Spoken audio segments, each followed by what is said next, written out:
Tudo bem, pessoal? Nós vamos para mais uma aula do nosso curso sobre China e Relações Internacionais e hoje com o professor Célio Hiratuka. O professor, ele é parte do Instituto de Economia da Unicamp, é pesquisador do NEIT, coordenador do Grupo de Estudos Brasil-China, doutor em Ciência Econômica pela Universidade Estadual de Campinas, e o tema da aula é um tema muito caro para minha pesquisa de doutorado, que é mudanças no padrão de desenvolvimento da China e o papel da inovação. É um prazer ter você com a gente, professor, pode ficar à vontade. Bom, obrigado, Yasmin, pelo convite, né?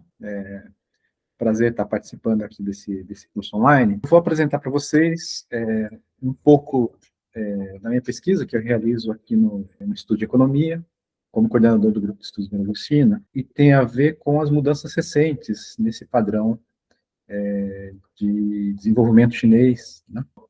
Eu sempre gosto um pouco de ter uma perspectiva mais de longo prazo, né?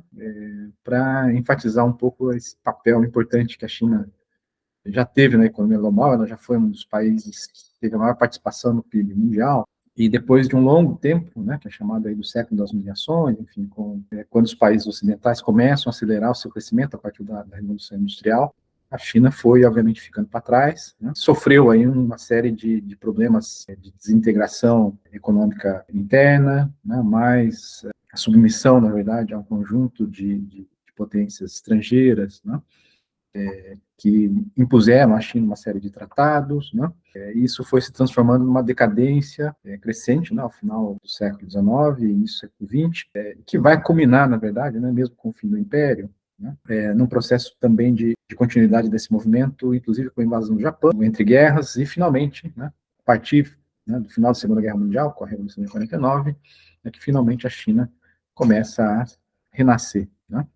E ao longo de todo esse período, a questão aí da ciência, da tecnologia, sempre teve um papel-chave para garantir essa ideia de soberania nacional, né, desde 49, garantir a volta dessa autonomia que a China vem buscando desde então, né? Óbvio que esse movimento ele se acelera a partir do conjunto de reformas e com a abertura da economia em 78, que vai provocar, na verdade, esse processo de desenvolvimento econômico mais recente, né, que não tem paralelo na economia mundial, na história econômica global. Essa é uma análise que também eu costumo apresentar para os meus alunos, um pouco para colocar o desenvolvimento chinês em perspectiva comparada com outras experiências, né? E o que aparece nesse gráfico, na verdade, é o período de tempo necessário para esses vários países que estão mostrados no gráfico, para que o PIB per capita relativo aí, em termos de paridade do poder de compra, pudesse ser dobrado de $1.300 para $2.600, né? E do lado direito, aparece a população quando esses países começam esse processo de dobrar a renda per capita, né, de sair de 1.300 para chegar em 2.600. E vai passando, né? O Reino Unido demora 154 anos para fazer esse processo, Estados Unidos 53, Alemanha, Japão, né?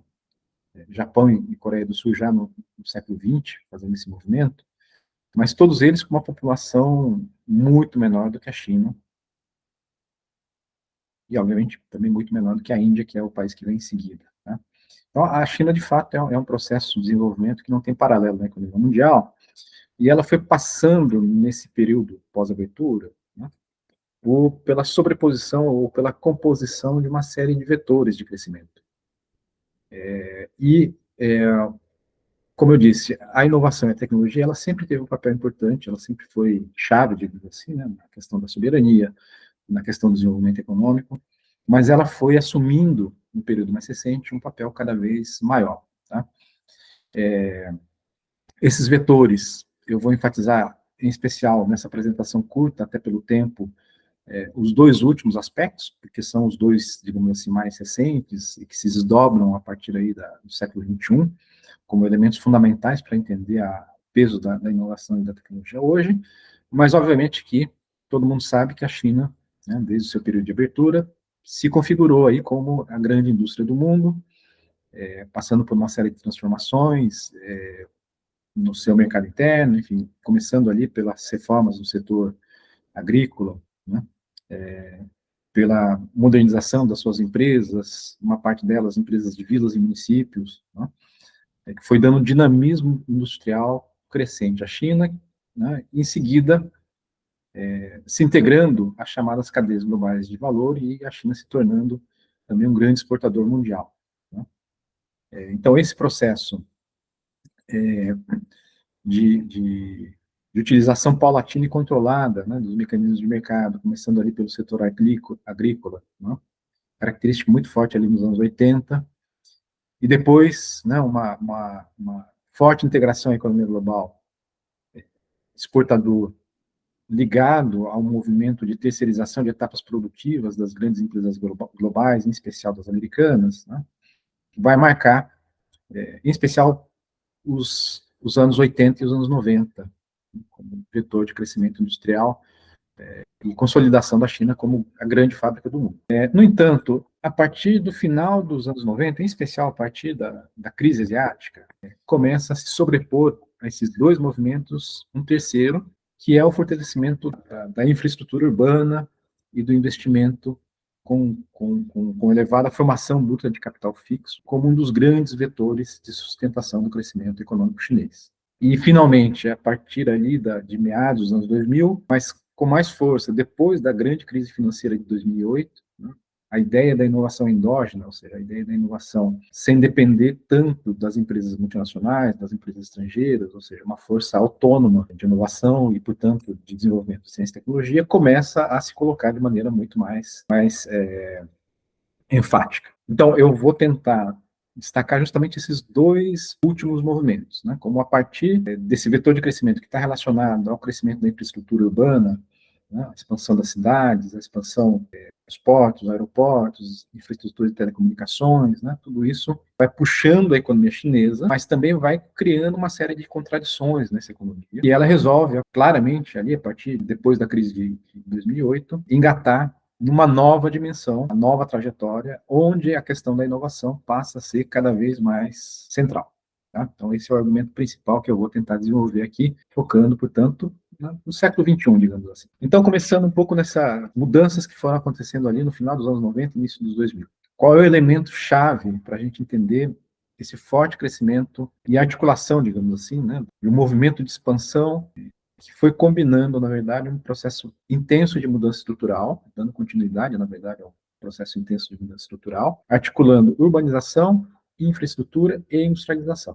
Realizando esse movimento, na verdade, sem abandonar necessariamente aquelas indústrias ou aqueles setores que ela já tinha obtido competitividade, baseado em especial, né, em setores mais intensivos em mão de obra, né, indústria têxtil, vestuário, calçados, brinquedos, avançando ali para alguns setores de máquinas e equipamentos que ela já tinha feito nos períodos anteriores.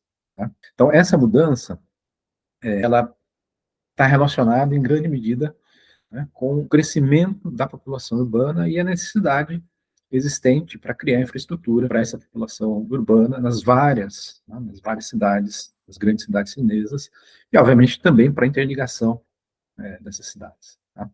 Então, nesse gráfico, claramente dá para perceber, de um lado, a gente tem o grau de urbanização da China, então, vocês podem perceber ali que até 1990, né, o grau de urbanização da China não passava de 30%, né, ela vai passar de 30% somente ali a partir dos 2000, e como ela vai acelerando, resultando numa transferência, né, uma estimativa aí, né, um pouco grosseira, né, esses números que estão ali entre os anos, né, em cima das setas vermelhas, é a população em milhões de pessoas, uma estimativa grosseira, porque tem uma população migrante, né, então, às vezes, enfim, o número é bastante impreciso, tá? Mas é uma estimativa simplesmente vendo a diferença da população urbana entre as décadas, tá?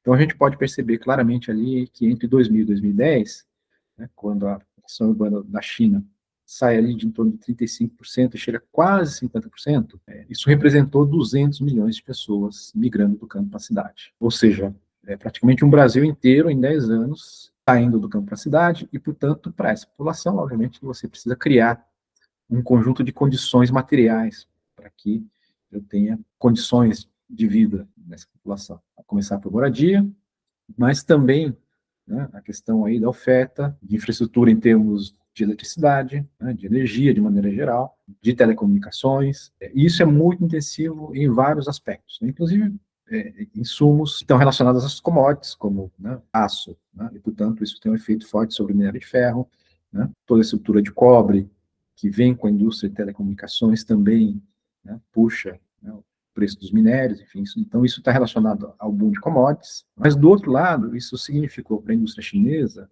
uma grande demanda, né, por serviços de infraestrutura, que foi puxando também produtos industriais, né, ou seja, ao mesmo tempo que eu tenho que oferecer energia elétrica, né, para essa população urbana, e integrar, na verdade, minhas redes elétricas, né, eu preciso fornecer equipamentos elétricos. Ao mesmo tempo que eu preciso fornecer serviços de telecomunicações, eu preciso fornecer equipamentos de telecomunicações, equipamentos de rede, telefonia. E óbvio que isso envolve serviços, mas também envolve uma demanda industrial muito dinâmica, né, ou seja, para atender essa população. Tá? Então, é como se eu estivesse articulando, na verdade, né, as grandes empresas de serviços de telecomunicações da China com as grandes empresas de equipamentos de telecomunicações. Né? Então, a China Telecom com a Huawei ou a ZTE, por exemplo. Tá? Então, é nesse momento que começam a surgir essas grandes empresas, né? Articulando, portanto, esses vários segmentos. Outro exemplo interessante, quer dizer, toda a indústria de trens rápidos, né? A infraestrutura ferroviária de interligação entre essas cidades e também de oferta de infraestrutura urbana de mobilidade, né? Metrôs, né? E trens urbanos. Tá? Isso também aumenta muito e torna a China um dos países líderes, né, no serviço, mas também, né, na oferta dos equipamentos de ferrovias e metrôs e por aí vai. Tá? Então, se a gente somar aí 200 milhões entre 2000 e 2010, mais 2010 e 2020, mais 200 milhões, são 400 milhões de pessoas. Então, isso gerou, né, esse forte processo de crescimento do investimento, da atividade industrial, né, agregando já, né, setores mais intensivos em conhecimento, como esses que eu já citei, né, os trens de alta velocidade, os equipamentos de telecomunicações, né. Num segundo momento, como eu vou destacar um pouco mais à frente, né, a própria ideia de mobilidade urbana com energias alternativas, né, isso também passa a ser um vetor fundamental. Tá? Então, quer dizer, é nesse momento que a China, ao fazer, digamos assim, essa aposta, né, na expansão da infraestrutura como vetor de crescimento, ela já tinha feito, digamos assim, um forte pacote de incentivos depois da crise de 97 da Ásia, e depois da crise de 2008, ela faz um pacote ainda maior para continuar apostando nesse crescimento da infraestrutura como forma, inclusive, de superar essa crise global que se inicia lá em 2008. Só que isso vai causando, ao longo do tempo, uma certa descontinuidade, né? Porque a partir ali de 2012, 2013, em especial 2014, né? Essa crise internacional ela se prolonga, o próprio crescimento chinês começa a se reduzir, né? E isso vai, na verdade, criando uma série de contradições entre esse processo de crescimento muito fortemente associado à indústria pesada, né? Intensiva em capital, intensiva em insumos básicos, né? E também muito poluidora, né? Com a necessidade de transitar, portanto, para um novo modelo. Tá? Isso fica claro quando a gente percebe ali, né, a partir de 2008, como a formação bruta de capital, ou seja, o investimento realizado, né, como parte da economia chinesa, como proporção do PIB, ela continua sendo estimulado, né, por esse pacote, digamos assim, de incentivos do governo para a construção de novas moradias, construção de estradas, edificações, infraestrutura, e uma demanda que está associada, de uma certa maneira, ao próprio crescimento do PIB, que vai tendo uma taxa menor, né, e a partir de 2014, ali, né, 2000, cai ali para um padrão que é conhecido ali na literatura quando a China começa a falar do novo normal, ou seja, um crescimento aí abaixo de 6%. Então, quer dizer, é nesse contexto que a China começa a buscar alternativas, ou, na verdade, reforçar uma iniciativa que já vinha ali, né, no início dos anos 2000, de tentar encontrar novos vetores para resolver esse conjunto de contradições, ou seja, um crescimento menos intensivo em capital, mais inovador, mais intensivo, portanto, em inovação. Certo? Isso começa a se explicitar, na verdade, a partir ali do 13º Plano Quinquenal, já estava colocado ali desde 2013, na verdade, enfim, desde 2006 que a China vem, digamos assim, apostando muito nessa ideia de que ela não poderia depender tanto das inovações trazidas pelas empresas multinacionais. Né? A China tinha se tornado já um grande produtor, um grande exportador mundial, mas ela percebia que ela tinha uma capacidade de inovação que ainda era muito dependente das multinacionais, naquele primeiro movimento dos anos 80, em especial dos anos 90, quando ela recebe muito investimento do exterior. Então, desde 2006, né, que ela vem buscando justamente aumentar a importância da inovação endógena, com uma sequência de planos de inovação, de suporte, que vai desembocar essa onda de novos planos a partir aí de 2013, 2014, né, 2015 tem o Made in China, enfim. Então, isso está dentro desse contexto da busca de transitar uma economia menos dependente da expansão em setores intensivos em capital, dado esse novo normal aí de 6,5%. A busca, óbvio, né, de reduzir desigualdades regionais sempre teve aí no radar da economia chinesa, e a incorporação dessa ideia de que o crescimento anterior, muito intensivo em capital, muito acelerado, tinha causado efeitos ambientais extremamente danosos, e aí a ideia de combinar a inovação com a incorporação das tecnologias verdes, a busca de incorporar novas tecnologias e acelerar, na verdade, a transição para novas tecnologias, inclusive veículos elétricos, mas também novas fontes de energia alternativa, né, painéis solares, para eliminar aí a dependência do carvão, que ainda é uma fonte principal aí da matriz energética chinesa. E um processo também de internacionalização nesse sentido, né, de buscar aí o projeto Belt and Road como um mecanismo de exportar uma certa capacidade de projetos de infraestrutura para o exterior. Então, é nesse contexto que a tecnologia e a inovação vão ganhando uma importância crescente. Então, enfim, né, eu fiz referência a 2006, porque 2006 é o ano que é lançado o plano de médio e longo prazo de ciência e tecnologia, onde a China já colocava como chave a ideia de buscar aumentar a inovação endógena, ou seja, a inovação controlada a partir de grandes corporações privadas e estatais nacionais chinesas, portanto, dependendo menos das multinacionais. Então, isso, na sequência, vem o setores estratégicos, o plano, né, de setores estratégicos de 2010, onde a China escolhe um conjunto de setores chaves que vão determinar a dinâmica do crescimento dali para frente e vai articulando políticas, né, de inovação, de ciência e tecnologia, políticas industriais para apoiar esses setores. E se segue, obviamente, o mais conhecido deles, que é o Made in China 2025, que é lançado ali em 2015, como um reforço e a ideia justamente de aumentar a independência numa série de tecnologias críticas na área de saúde, né, na área de tecnologias de informação e comunicação, inteligência artificial, enfim, né, no conjunto de tecnologias chaves. Tá? A ideia do desenvolvimento liderado pela inovação, que foca, né, pela primeira vez aparece claramente a ideia de que a China pretende, né, no centenário da Revolução, lá em 2049, se tornar um país, uma potência inovativa, tá? E o Plano Nacional de Inteligência Artificial, que é lançado em seguida. Então, enfim, ela é considerada chave, por quê? Basicamente porque sem essa inovação, ela não consegue aumentar a produtividade e permitir esse processo contínuo que a China vem mantendo de aumentar a renda per capita. Então, para manter o processo de transformação estrutural, aumento da produtividade, a incorporação de atividades com maior nível de produtividade, estabilizar aí o aumento da importância desses setores mais intensivos em conhecimento, né, setores relacionados aí à disputa em torno da quarta revolução industrial, a indústria associada à inteligência artificial, computação em nuvem, 5G, robótica, né, tudo isso.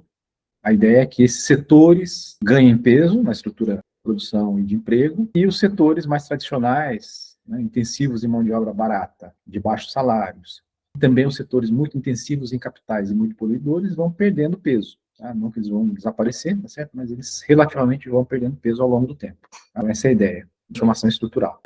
Junto disso, a importância dos serviços intensivos em conhecimento, plataformas digitais, serviços de comunicação, e telecomunicações, a integração, na verdade, de atividades industriais com serviços intensivos em conhecimento. E também a própria agricultura, ou seja, a China continua sendo um país que tem uma população enorme, né?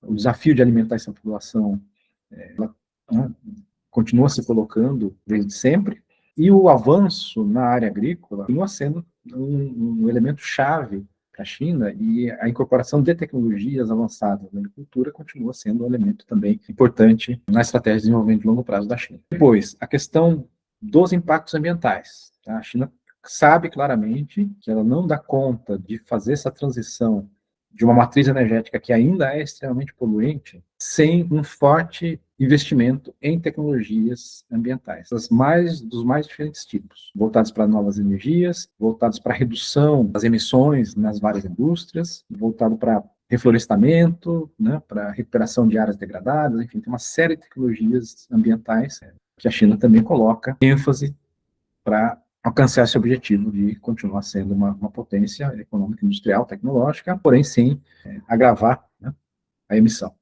Tá? E, finalmente, a ideia-chave aí, que cada vez fica mais evidente, né, de uma ameaça geopolítica. E várias dessas tecnologias são de uso dual, de uso civil-militar.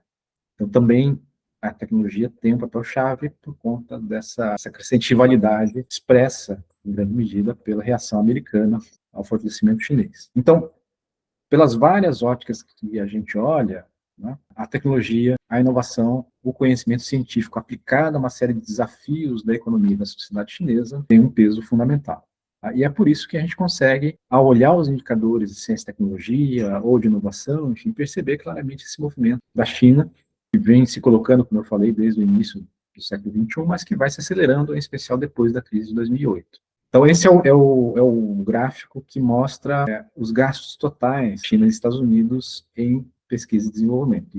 E aí é o total, tá, gente? Tanto do setor privado quanto do setor público. Tá? O conjunto dos gastos em P&D desses países. E é possível perceber claramente como Estados Unidos e China superam por larga margem o gasto dos demais países. Se a gente somar, obviamente, né, os países da União Europeia, eles vão se aproximar um pouco, mas ainda assim ficam atrás desses dois países que respondem, se a gente somar Estados Unidos e China, eles vão responder aí por mais de 50%, mais de metade de todo o gasto em P&D. Tem a ver, portanto, com essa disputa onde a China foi e continua, né, avançando em termos de participação no gasto, ou seja, 25% hoje, né, de todo o gasto global é feito pela China. Isso é muita coisa, um quarto. É possível também perceber como Estados Unidos, que tinha uma tendência de queda, né, começa lá os anos 2000, 40% dos gastos em P&D, né, ali por volta de 2010, 2011, interrompe essa queda de participação, ou seja, volta a investir, né, fortemente em P&D, interrompe essa queda, apresentando ali uma pequena tendência, né, embora leve, uma tendência de aumento de participação. Então, isso é reflexo justamente dessa disputa global entre Estados Unidos e China. Isso se traduz também no setor empresarial. A China vem constituindo, na verdade, um conjunto de empresas em um número grande de setores, tá? Gastando bastante em P&D, investindo muito em tecnologia e inovação, e a evolução é muito impressionante quando a gente olha, por exemplo, esses dados, que são os dados aí das 2.500 empresas que mais gastam em P&D no mundo, comparando 2013 com 2021. China, comparando os dois períodos, a China lá em 2013, ela tinha 199 empresas no ranking, correspondia ali a 8% do total de empresas, e o gasto dessas empresas correspondia a 3,8% do total das 2.500. Lá em 2021, a China sai da 7ª posição e passa para a 2ª posição. Enquanto ela representava 3,8%, lá em 2021, ela vai passar a representar 17%. Claramente assume a 2ª posição. Em termos de número de empresas, também o aumento é muito impressionante, de um número em torno de 200 empresas, ela chega a quase 700 empresas, 27% do total, de novo rivalizando aí com os Estados Unidos. Que empresas são essas? Dessas 678, né, é um conjunto de empresas muito diversificado. Setor de medicamentos, de máquinas, equipamentos, veículos elétricos, setor ferroviário, algumas indústrias também do setor de petróleo. Então, tem um conjunto bastante diversificado de empresas. Mas, obviamente, que o que chama atenção são algumas grandes empresas no setor das plataformas digitais. Talvez a China hoje seja o único país aí que consiga rivalizar com os Estados Unidos, com as grandes empresas desses segmentos, né, as big techs, como se diz, chinesas hoje são como um conjunto, né, aquelas que conseguem, de alguma maneira, rivalizar com as big techs americanas. O Apple, Microsoft, Amazon, Google, né, Alphabet, na verdade, agora, né, ou o Facebook, que agora é Meta. E na China a gente tem os grandes grupos chineses também, né, o Alibaba, a Tencent, né, a Ping An, a Huawei, né, que são, digamos assim, as congêneres chinesas dessas grandes empresas de tecnologias globais, que estão, na verdade, também, né, disputando a liderança em setores aí da da quarta revolução industrial. Inteligência artificial, em especial, é talvez a área onde essa disputa esteja mais acirrada, né? Então, aí uma estimativa aí das empresas relacionadas à IA na China e nos Estados Unidos. Em termos de pesquisa, em termos de publicação em inteligência artificial, a China já ultrapassou os Estados Unidos, né? Quando a gente pega aí as publicações em revistas usadas por pares, né? As revistas acadêmicas, né? Embora do ponto de vista do sistema empresarial, ainda os Estados Unidos esteja na frente, tá? Mas de qualquer maneira é uma tecnologia-chave, onde, de novo, a rivalidade entre esses dois países fica mais evidente.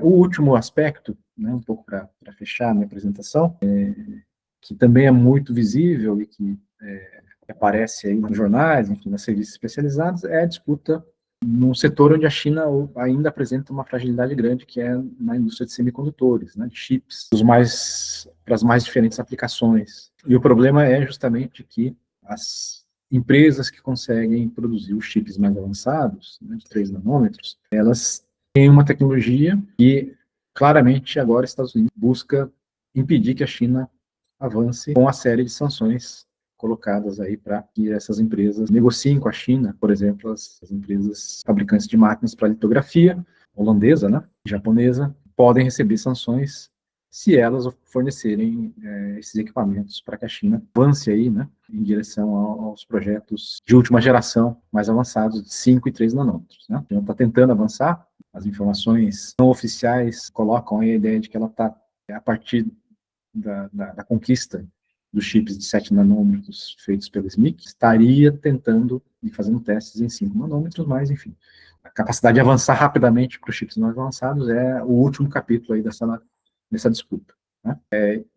Então, resumindo um pouco, né, e para fechar minha apresentação, a questão tecnológica hoje para a China é chave, e ela claramente coloca isso nos documentos, nos vários documentos, né, que ela vai lançando ao longo do tempo, nos seus planos quinquenais, enfim, os documentos emitidos pelos vários órgãos de planejamento chinês, né? A inovação é chave para um conjunto de desafios que a economia e a sociedade chinesa têm enfrentado, passando pela questão do próprio crescimento econômico, né? Essa ideia da mudança estrutural, passando pela questão dos desafios ambientais, pela questão da disputa também, né, com a questão aí da questão geopolítica, né, militar, desafios sociais importantes que a China enfrenta, né, relacionados, por exemplo, à necessidade de prover novas tecnologias de saúde para uma população que tem um processo de envelhecimento, mudanças demográficas importantes, né? A China não pode depender tanto de tecnologias estrangeiras para atender 1 bilhão e 400 milhões de pessoas que vão necessitar de tecnologia de saúde. Então, quer dizer, por tudo isso, a China coloca a questão da inovação e do desenvolvimento como chave nos próximos anos. Certo? E é nisso que ela aposta, e o padrão de desenvolvimento econômico e social da China vai crescentemente depender dessa evolução.